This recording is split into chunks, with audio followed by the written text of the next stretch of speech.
In today's video, I'm going to teach you how to delete your background in Canva. If you're working on a design and want a clean slate behind your text or images, this is quick and straightforward. I'll walk you through two simple ways to handle it so you can choose the one that fits your workflow. Start by opening your design in Canva and making sure you can see the canvas clearly. The key is to select the background itself, not the items on top of it. A good way to check is to click once on an empty area of the canvas. If the background is selected, you'll notice a subtle outline or see background options appear. If you accidentally select a photo or a text box, just click away and try again until the background is highlighted.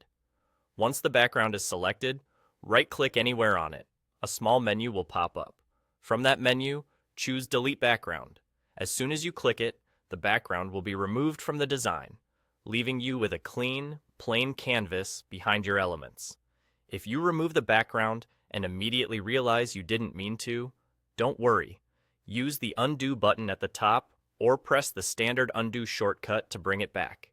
There's also a simple alternative if you just want the background to look empty without actually deleting it.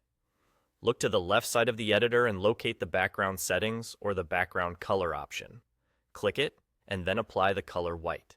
Switching the background to white makes your design appear clean and unobtrusive, which is perfect when you want your content to stand out without any color or texture behind it.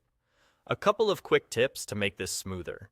If clicking keeps selecting objects instead of the background, move your cursor toward the edge of the canvas and click there, where there are fewer overlapping elements. After you've deleted the background or changed it to white, give your layout a quick glance to ensure your text remains readable. You may want to nudge an element or adjust its color so it pops against the cleaner backdrop. That's all there is to it. Either right-click the selected background and choose Delete Background, or use the left side background controls to switch the color to white. Both approaches are fast, tidy, and give your design a more polished look in just a few clicks. Thanks for watching, and enjoy creating with a clearer, simpler canvas.